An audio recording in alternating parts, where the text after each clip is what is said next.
Hi, this is Shannon with Florabella Collection, and in this video I'll be showing you how I edited this photo in both color and black and white using the new Florabella Trinity Actions. And I'm working in Photoshop CC for this video. And we're going to start. Here's my before image. You can tell that I need to brighten it up and add some warmth, but also I want to create this real kind of dreamy, vintage, organic, earthy, brown color vibe that's going on here. So I'm going to try one of the base actions here. There are several. This one is called Gentle Color. The majority of my editing will be done with the add-ons here.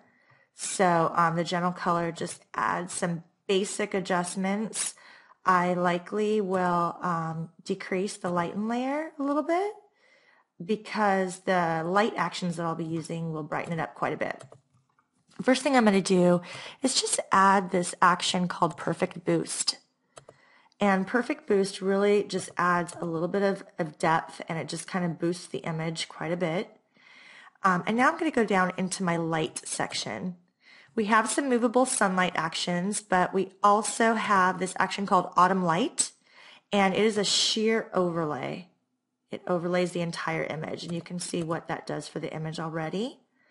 I'm going to take that opacity down though just a bit to about 70%.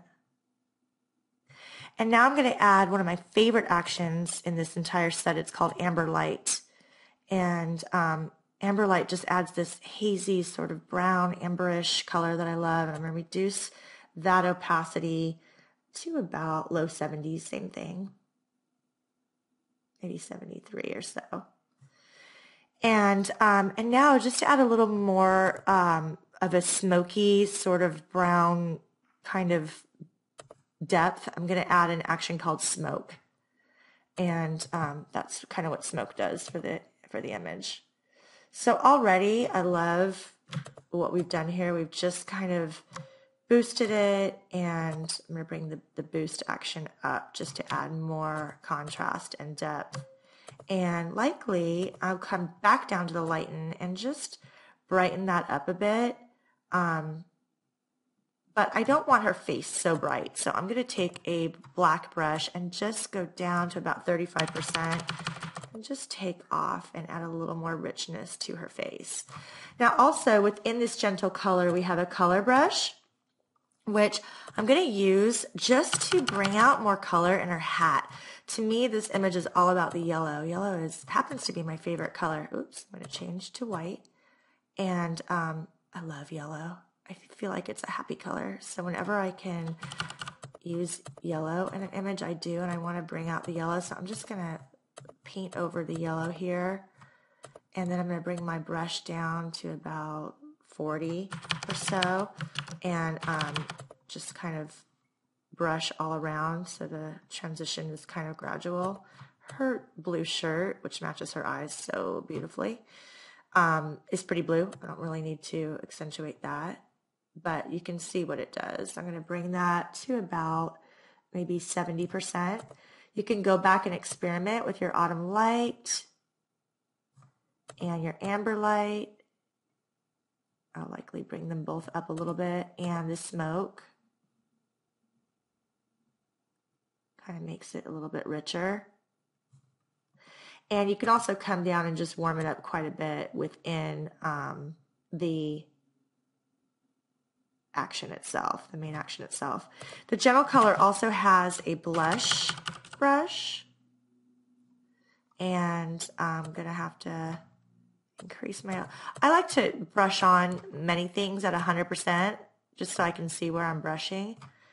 And right there I can tell I made a mistake. So I'm going to click my backslash key so I can see where I painted, and I'm going to just go over that a little bit at a lower opacity so I don't get the blush too close to her nose or the edges. And then click backslash again, take it back down to 0, and just ease it up till it looks natural, about 35%. And I can also put some on her lips. Doesn't really need it, but I'm going to take it down a little bit to 26 just to bring out that tone. You can also use the blush brush on your image if you want to add just a little more rosy tone. to the grass. That looks pretty. I think it's a little too much, so I'm going to go to Edit, Fade Brush Tool, and I'm just going to fade what I did. If I go all the way down to 0, that fades it all the way out. I'm just going to ease it up to about 30. Okay, so here we have the before and the after. And the only other thing I might do, just looking at it, is just increase my contrast just a little bit within the action. Also, I can tell that she's got a little bump on her lip that I want to remove, and her eyes have a color cast. They have a little bit of a magenta color cast. So I'm going to go ahead and flatten at this point. Oh, by the way, you can open up your actions, like the autumn light action. You can open that up and tweak the layers within as well. So if I want to make it darker, I can make it darker. If I want to make it lighter, I can increase the tones within the action. So that is that tone. And here is a gradient tone. So, in any case, the possibilities are pretty endless. I'm going to go ahead and just flatten that. And if I want the action just so it's not, so it's a little more yellow, more sunny, I can add an action called Sun Tone, which I actually really like here. So I'm gonna keep it with Sun Tone on and just flatten it again. And if you already have workflow and retouch actions, you can use those, or there's an add-on to the set that has some great brushes. It's a brush set, and it includes workflow and retouch brushes. I want to whiten the whites of her eyes. I don't feel like this image needs a lot of retouching, but the eyes definitely have a color cast that I want to get rid of. So at 100% opacity, I'm going to go ahead and, and whiten up these eyes. I won't keep it at 100 because I don't want her to look like an alien, but I need to see where I'm brushing. So I will reduce the opacity later.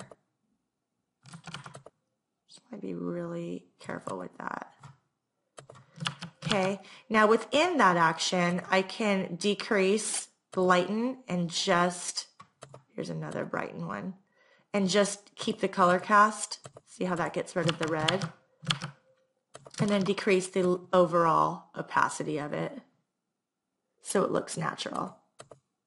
Very subtle, but extremely powerful. It's a big difference. Little details like that mean a lot. The other thing I will do, and I never edit on my background layer, I always make a duplicate when I'm doing hand edits. Now for actions, you don't want to make a duplicate. You just want to run it because it's not going to affect your background layer. I'm going to use my patch tool found right here. I'm going to circle that little bump, and I'm just going to drag it over to a smooth spot. Sometimes you have to do it twice. And here's another little line that I'm going to get rid of. And any other little tiny imperfections. I'm going to run a noise reduction action on this one. This was shot in the late afternoon. There's a tiny bit of noise. So let me just flatten. And I'm going to come back up into the Trinity set and run the noise reduction action.